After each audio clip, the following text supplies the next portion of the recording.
I'm Charlie Schwartz. I'm Jewish. I've settled at every place in town but here. Must keep you pretty busy. All right, who's next?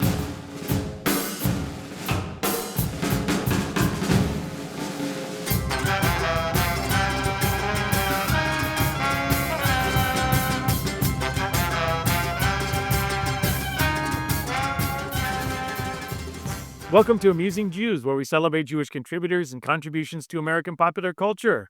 I'm Jonathan Friedmann. And I'm Joey Angelfield.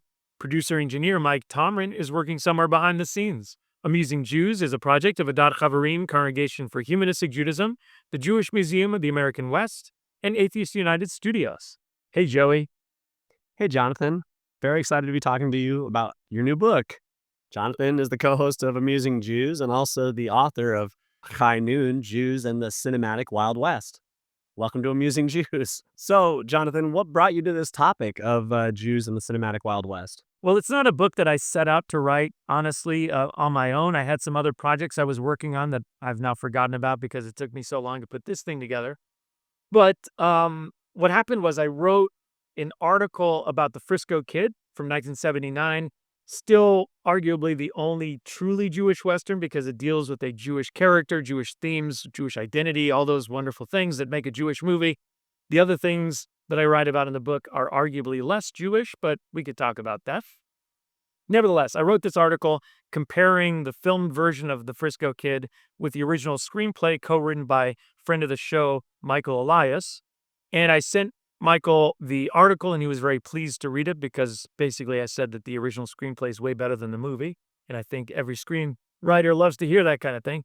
So he then sent the article over to his friend Patrick McGilligan, who is the film series editor at the University of Wisconsin Press.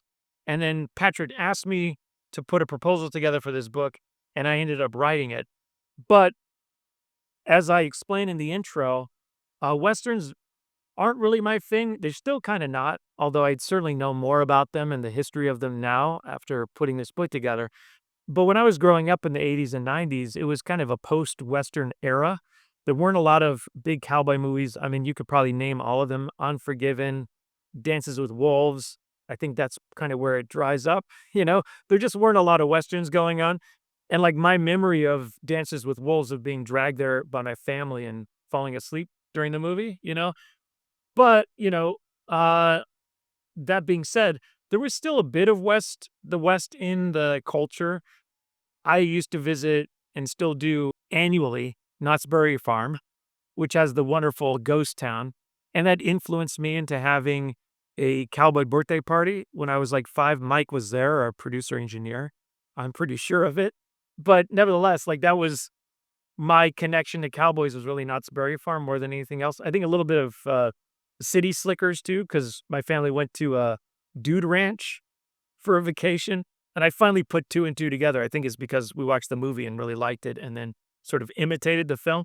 Anyway, long and short of it is, Westerns weren't really a big thing when I was growing up. It was much more of a, sci-fi comic book kind of era.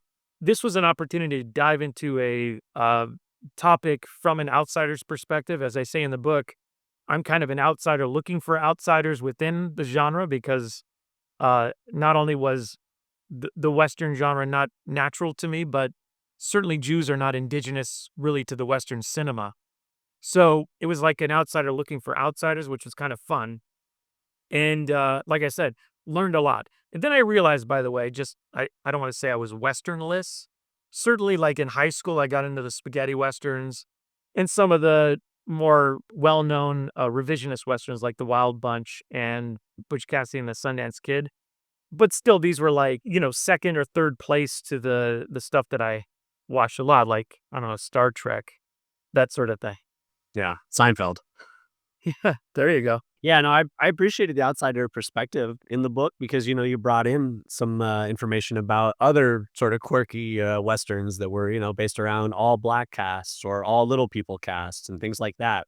And it was pretty interesting to realize how diverse the Wild West really was, and then how it got very, very sterilized as it turned into the cinematic Wild West that we received. And, I agree with you. I'm a little bit younger than you. I remember cowboy birthday parties, but I don't remember with fondness the cowboy movies. I suspect somebody from a generation prior to yours probably grew up with the same enthusiasm for it that you grew up with for sci-fi and comic books. They probably loved pulp westerns. So in their defense, it was a thing, but for you and I, it doesn't have quite the same cachet. Yeah, there were years where like the market share of westerns and like movie houses was actually zero. Like in the 80s and so forth. Like there were no westerns being made, which actually, just to get back to the Frisco Kid, makes that such a remarkable movie, because not only weren't Jewish movies being made in the 70s, like Hollywood was still kind of standoffish, despite we know the great number of Jewish writers and directors and actors and so forth in Hollywood. They weren't interested in writing about themselves. They didn't want to kind of play into the stereotypes of Jews controlling the media and that sort of thing. Much more happy to make movies about other people and other experiences. So there weren't Jewish movies really being made in the late 70s. And there weren't really a lot of westerns either. So the fact that even the Frisco Kid got made at all is something that I call a double miracle, Like it's a movie that shouldn't have happened, but it is a movie that I remember seeing as a kid in Sunday school. Maybe it was the first western that I ever saw. The first western that I ever like fell in love with was The Three Amigos, which I like to remember that I saw it 3 times in the theater. Maybe it's a false memory because, Three Amigos 3 times. I maybe saw it twice. I know I saw it more than once, but I was like an early fan, and I feel vindicated that now, years and years later, that movie's from 1986, uh, fans and even historians have come around to see that as a classic. Because at the time, Siskel and Ebert panned it like to Chevy Chase's face, as I recall. I can't really recommend Three Amigos. Are you talking about Christmas pictures? Yeah. It's the Christmas picture I like the least. This is the happy hour. Yes. This is Well, I asked you kind to of hard to express say it. I that asked you to because express Chevy it. Chase has made a lot of good movies, and God willing, he will make a lot more good movies in the future. With your help. Yes, well, So, I mean, it was not well received, except for a cool 6-year-old kid like me. I got it, And it's a very Jewish movie too, in its own way. Enjoying the show? Click like and subscribe. Maybe this is a good time to bring up, you got a review from Steve Martin about that Three Amigos part of the book, right? Yes, sort of. I mean, I wish it was more than what I got, but I'm absolutely thrilled that I got anything, right? So again, going back to Michael Elias, the co-screenwriter of the Frisco Kid, he also was co-screenwriter with Steve Martin and Carl Gottlieb on The Jerk, and also wrote jokes for Steve Martin. They're good friends. So I think he sent maybe just the section that I wrote about the Three Amigos to Steve Martin, and Steve Martin wrote back to Michael Elias something to the effect of, "Wow, I didn't know we were so smart because of how brilliant my analysis was," which is like just an amazing Steve Martin line that is mine, You were talking about, Jews self-censoring and not covering Jewish topics. I wanted to talk a little bit more about the early part of the book, which really centers around the code. You start with the pre-code Westerns and then how much the code, the motion picture code affected, let's say, depictions of Jews and other racial stereotypes and the way that these Westerns, which were so ubiquitous at the time. But I wondered if you could just give me like a little bit of a briefer on this code means that you refer to so much. Like, what was the motion picture code? So it's also called the Hayes Code because Hayes was the guy in charge of the code at that time. 1934 is when it went into effect. And there was a bit of censorship sort of leading up to it as well. Largely from, Christians, Catholics in particular, were very up in arms about Hollywood. Movies in the 20s and 30s were kind of risque. Might even be some of them rated R today. Like, things happen in those movies that are kind of shocking when we think about what happened with the code, because once the code set in, as the 30s went on, and it would kind of last, at least on paper, until the late 60s, but in the early 60s began to kind of peter out on its own. But nevertheless, the code was concerned about kind of cleaning up cinema. So it wasn't just, targeted at Jews specifically, although there was certainly anti-Semitism behind a lot of the censorship. Jews run Hollywood, they're corrupting the youth. Basically, they wanted to get rid of drugs, sexual content, miscegenation, so that would be like interracial relationships, that sort of thing. A lot of stuff that, you know, was to, I guess, the prudish Christian, at the time, not appropriate, right? So what happened was the code was really self-imposed. The idea being that the Jewish moguls in Hollywood saw that there was probably worse stuff coming down the pike, if they were to allow the censorship machine to keep like building on itself. Who knows where that would have landed? So they kind of created their own code, sort of like the comics code that was implemented in the 1950s. That was an industry like maintained and adopted and developed code as well, where again there was a lot of heat on comic books, and so they decided to save their industry. Basically, they would implement this code. For the Jewish moguls and so forth, the producers and studio heads, there was probably also another side to it, which was once the motion picture industry moves from like New Jersey, right, where it started with Edison and so forth, and started to trickle west with Carl Laemmle, Universal Pictures, and everyone else sort of following his lead. There was also this sense of like the sunshine of California bleaching out the Jewishness of these people as well, or as some say, they went from Poland to Polo in one generation, right? This idea that like now that we're out here, we can just be Americans, right? So if you look at like silent shorts, again, pre-code, that were made in the East, there were Jewish characters, not often, but occasionally in Westerns and other films. In the Western, often they would be comedic, sometimes they would be mischievous or the scheming merchant, mainly in films produced by non-Jews. In films produced by Jews, the peddler, the lowly peddler in the Western town would end up being the hero.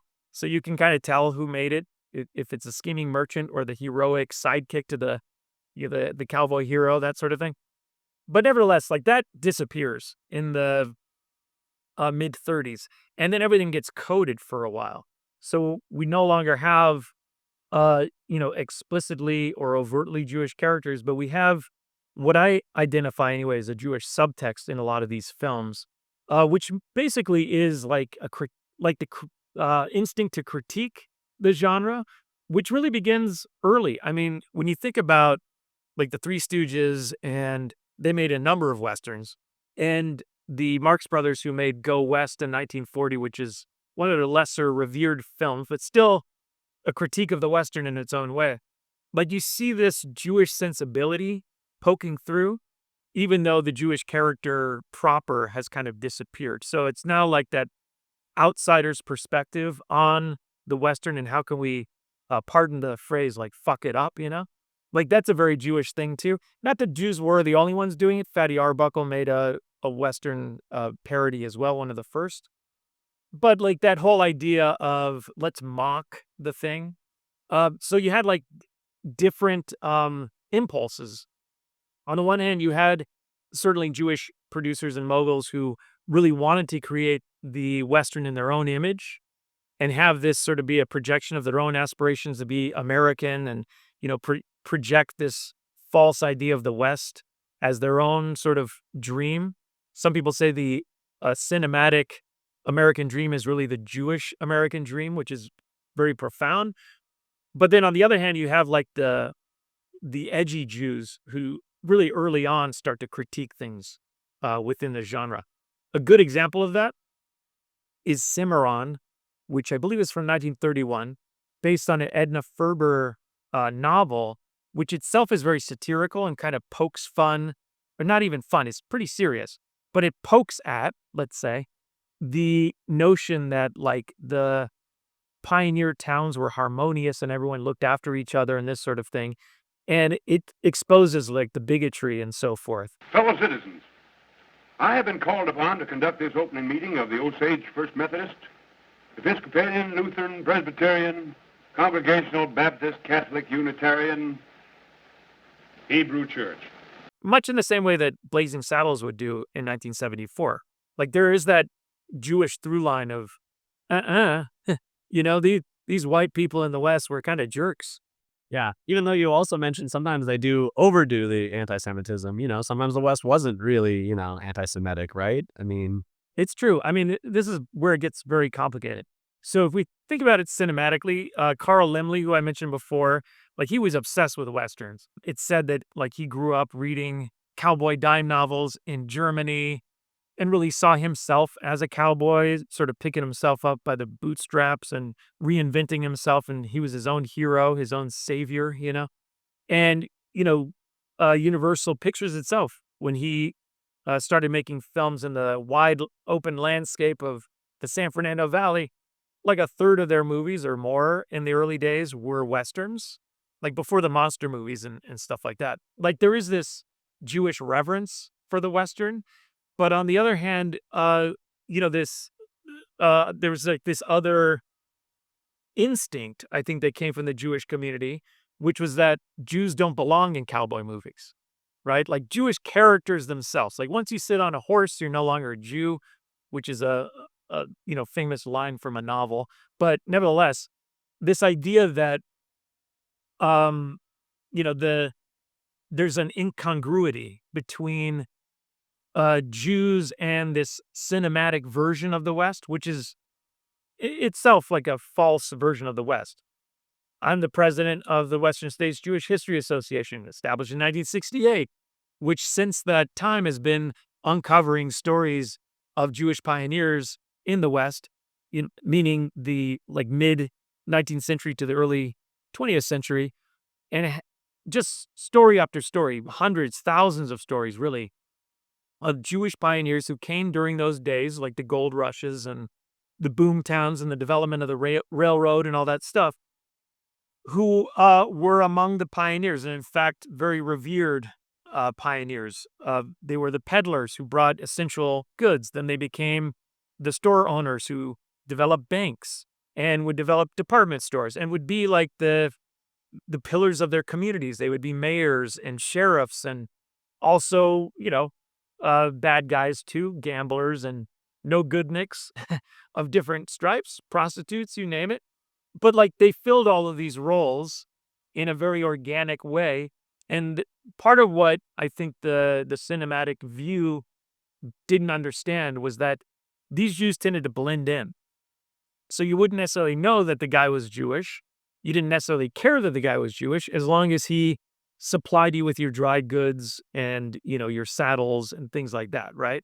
So what happened in film is that to present a Jew in the West, they would pick from the obvious Jew, the Jew from Fiddler on the Roof, and throw him in the West, even though technically those kinds of Jews, many of them, 2.3 million of them, would start to trickle into the U.S. In 1880, which is after the West was already kind of settled, so to speak.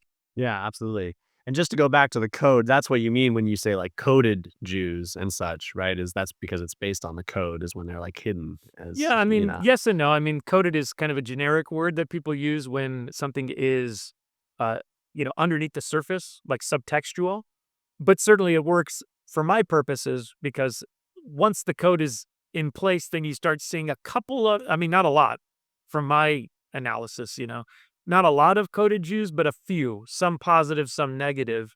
And then again, like you won't see the out Jew, so to speak, until, the 60s, 70s into the modern or contemporary era. It is a very interesting journey. I mean, you mentioned the paucity of Westerns when we get to like the 70s and 80s, and yet they were pretty ubiquitous, like you mentioned, in the early days of Universal and all those film studios. I mean, they were everywhere. They were like, the Volkswagen Beetle in the 60s and 70s. I mean, my folks told me that, like, every other car was a Volkswagen Beetle, and I think every other movie was a Western. I'm seeing a kind of a glaring contradiction that if Jews see themselves as not being a part of Western, and the most of the movies are Westerns, where are the Jews going to put themselves? And I mean, you can answer this question much more in depth than most people. The Jews were making movies without Jews in them. And there were other ways that the sensibility was trickling in, even if the code was, making people hesitant. Well, Jews started to reappear in film really when World War II movies were made. And this started even in the 40s with things like Gentleman's Agreement, which wasn't necessarily a World War II movie. It didn't address the war in a way that it probably should have, but that certainly was in the background in the sense that, we had just come out of this war that was fueled by anti-Semitism, etc. And then you would see like platoon movies where there would be, the guy in the troop who couldn't help himself from mentioning bales and locks and stuff like that. It's kind of the comic relief. Good morning, animal. What would you like for breakfast? Scrambled eggs with little sausages? Bacon and eggs sunny side up? Griddle cakes? A waffle? Stop it, Harry. I'm warning you. Coffee? Milk? Or maybe a little cocoa? Why do you do this to me every morning? Hamburgers and onions, strawberry shortcake, a filter fish. kill you, Shot Harry, little chicken stop on me. a king. Let go, animal. Let's roll. Go. Hitler is waiting to see us. And then you have other films that, dealt with the formation of Israel, like Exodus and so forth. So even before the code went away completely, there were like positive portrayals that started to trickle in. Movies that dealt head on with anti-Semitism like Crossfire and Gentleman's Agreement. But the Western still was kind of like off limits, I think, from just the stereotypical view that you needed to be rugged and tough and a man of action, which Jews stereotypically weren't in terms of like ideas of Jewish masculinity. And by the way, almost every example in the book deals primarily or exclusively with men, right? Just because the Western is not only like a white supremacist genre, but it's a hyper-masculine genre. So that's sort of par for the course. I think also because stereotypes of Jewish women were never the same as stereotypes of Jewish men. It's very easy to project or present like a guy in a derby hat with payases and, a beard, diminutive, whatever the image of a European Jew might be. And the women were often, if they were in these stories, would be love interests of a non-Jew. And that would be like the source of tension, right? But along those lines, even though the Western kind of trickles out and fades from at least popular view, there were always Westerns, but they became like a niche genre or, just second, third tier kind of in terms of popularity. Or like an antique of sorts, like they weren't popular anymore. Yeah, throwback. I mean, like if you watch some of the later John Wayne movies, they're pretty sad, just sort of like him trying to keep that caricature going. But nevertheless, TV did sustain the Western, and we should mention that. There's a whole chapter in the book about these episodes, starting with, I think, Have Gun Will Travel in like 1960 or so, like all the way through Deadwood, which was a HBO show dealing with actually a historical Jew, Saul Starr, who was an actual Jewish person in Deadwood, little fictionalized, but nevertheless, I mean, he became the only recurring Jewish character in a Western series. But starting with Have Gun Will Travel, going into like Rawhide and The Loner and Bonanza, et cetera, Little House on the Prairie, you'd see like one episode or two episodes sometimes of a Jew who stumbles into this town, causes some disruption because who's this guy? Again, right out of Fiddler on the Roof, usually. Like, what's he doing here? And then he will teach the town about tolerance and teach the town about wisdom and the beauty of tradition. And by the end of the episode, everybody loves the Jew. It's a beauty. What kind of knife do you use to carve her? No knives, chisels, many different kinds. Here. This is a wood carver's chisel. Boy, I sure could have used that when I was carving. You work with wood? Not really. I just whittle some. Can I see what you made? Of course, like that's its own projection, right? The television writers and actors and directors and so forth, like they were all in on this idea of teaching the American audience who were watching these shows that Jews are okay. And I feel like there was like some unspoken contract that you had to have one episode in all these shows that dealt with a Jewish peddler who came to town, because it was remarkable. As I was looking at examples, I was like, oh, I just found one in Bonanza. I wonder if there's one in, Rawhide, right? Or I wonder if I found one in Rawhide. How about Dr. Quinn Medicine Woman? How about, even kind of odd ones like the Big Valley or even the Wild Wild West? I mean, you'll find a Jew. Like, it's like Jew spotting. It's very weird. But for some reason, like these had never been put together before. And I should say, plugging the book, this is the first of its kind. It's the first book ever written by a human being that deals with Jews in the cinematic Wild West. I hope it's not the last. It's probably the last that I will write.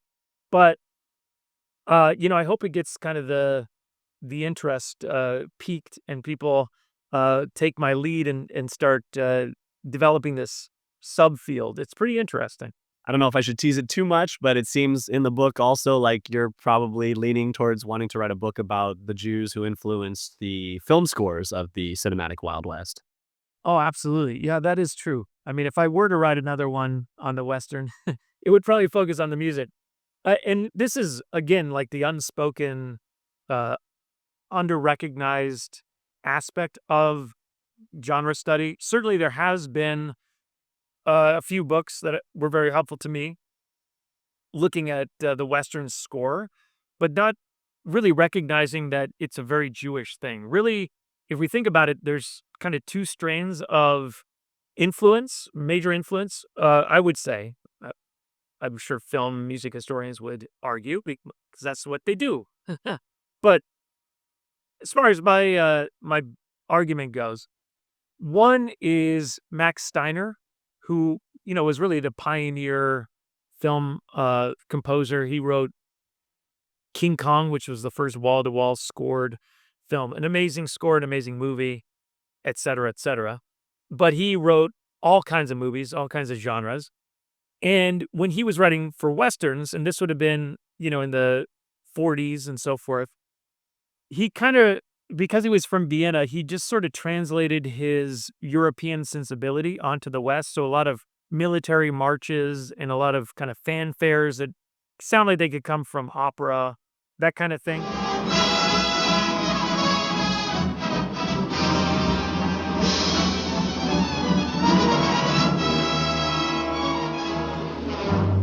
And there was a rejection of that at a certain point where the genre was maturing, and certainly the sound film was maturing as well, right? And there was kind of a need to create a new signature sound. So you have all these people on record like Elmer Bernstein and others who say they didn't want to write like Max Steiner. They didn't want to write European music in the West. Instead, they turned to their idol, their mentor, Aaron Copland.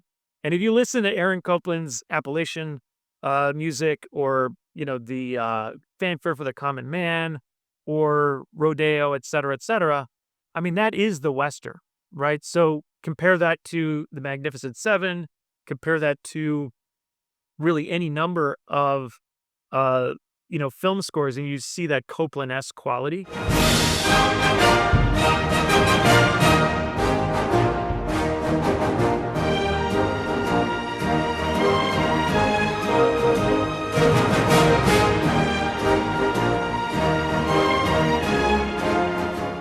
There is actually a third element here, too, that I think is interesting, which is Dmitry Tiomkin, who was Russian and brought kind of a shtetl mentality or shtetl flavor to the score. I recommend our audience look up the score to The Alamo, for instance, which, takes place in the Alamo, but sounds like from the soundtrack, you're listening to a shtetl, like a pogrom story. But somehow he made it work, which is kind of remarkable. And Tiomkin as well wrote the very classic theme song for High Noon, which was like another kind of layer in here too, which was the ballad. And that whole kind of idea of setting up the story with the balladeer singing a cowboy song, right? That whole cowboy song thing, that's pretty Jewish too. So, I mean, I could go on and on, obviously, but like you're saying, it's the influence, if we think of this as one part of it, the influence of Jews on Western cinema is like top to bottom. From even the clothing designers, right? Like not only Levi Strauss, but certainly, others who would come along to design like the rhinestone cowboy outfits and all that stuff. A lot of Jewish people involved in the tailoring business and so forth, the clothing business in general. There's a lot of influence there, certainly with directors and actors and so forth. But again, it's sort of a top to bottom kind of influence. And just a fun fact, the first cowboy actor, meaning the first guy who was exclusively famous for being a cowboy, was Bronco Billy Anderson, who was born Aronson. He was an Arkansas-born Jew who kind of played off this cowboy persona in the early 1900s. He was really, again, like the first like silent movie star who was a cowboy, and he only did Westerns. But like nobody even knew he was Jewish. And that goes to the earlier point of like the codedness, or not even the codedness, the attempt to erase one's Jewishness and to kind of blend in, which, by the way, big important point.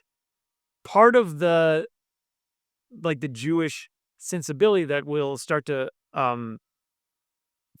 filter into Westerns, if you're talking about Eddie Cantor in Whoopi or Dustin Hoffman in Little Big Man, is this idea of the chameleon, the outsider who's able to kind of code himself or I guess navigate the margins by imitating or blending in with others in the surroundings. So that's like a survival strategy. It's very obviously a survival strategy in both of those films, in Whoopi and Little Big Man, where to get out of trouble, they just kind of change who they are. Well, I was a Native American, and now I'm a cook.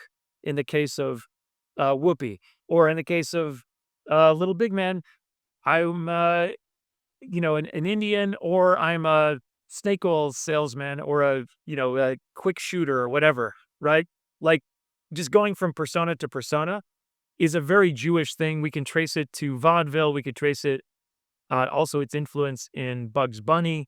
This whole idea of the Jewish guy who doesn't really fit in, so he can try to fit in everywhere, but only temporarily, right? That's the chameleon.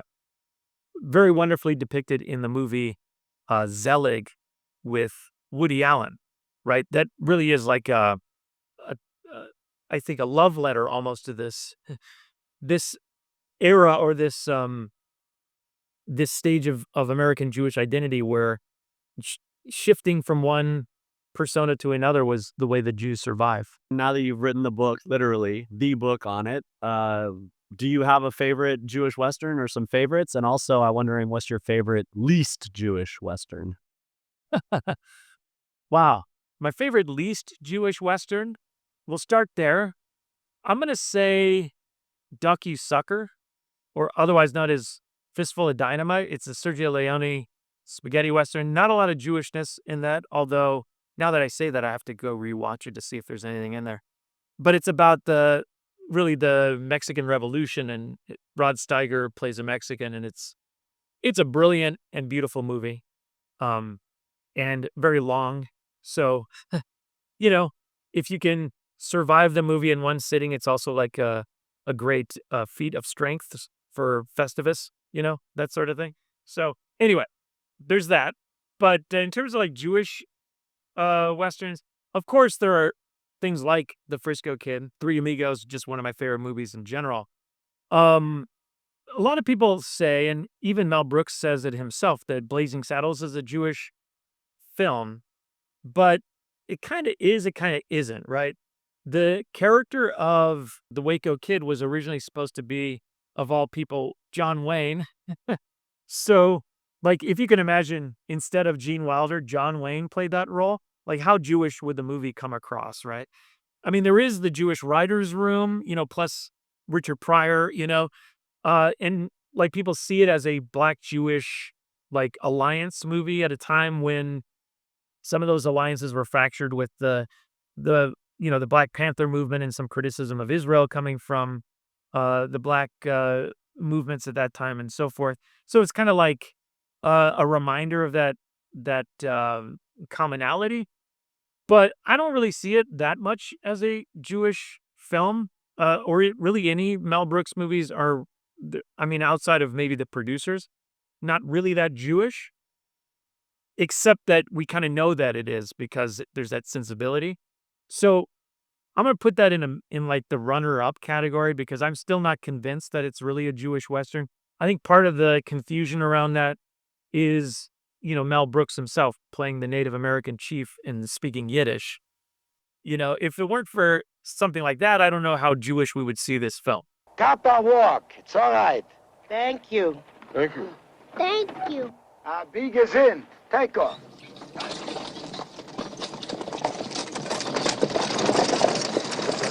As big as Zane in deiner Leben? They darker than us. I do think that Butch Cassidy and the Sundance Kid is a very Jewish movie, and specifically Butch Cassidy himself, Paul Newman's character, comes across as a very verbal, urban Jewish guy who's in the West, sort of weaseling his way out of trouble by charming people, professes that he's never shot anybody before. He has like this persona of kind of a studious, almost a very charming, intelligent guy, which are Jewish qualities, not necessarily cowboy qualities. And then on the other side, there's like a nice alternative reality version of that character, which is Paris Pittman, who is played by Kirk Douglas in the movie There Was a Crooked Man, which was kind of the surprise for me when I discovered that movie. I love that movie. Directed by Joseph Mankiewicz. I think it's just a fun movie in general. It's kind of a prison movie. It's a buddy comedy. It's all kinds of movies all in one, but it's very subversive and very satirical. And Pittman is equally charming as Butch Cassidy. The difference, though, is that he's like a psychopathic killer. So you have like the dark side of Jewish charm in Kirk Douglas's character, which is beautiful. Plus, like pitting Paul Newman against Kirk Douglas is kind of brilliant too, because they're a couple of Jewish guys. But both of those characters come across as very Jewish, and I see both with the writing, directing of those films, etc. There's a lot of Jewish revisionist kind of sensibility there, and I do think of those as Jewish films. Well, thank you, Jonathan. It's been a pleasure having you on the show. Well, thank you, Joey, for having me on our show. And to our audience, now back to your regularly scheduled lives. Amusing Jews is here to amuse you. If you like being amused, go ahead and click like and subscribe.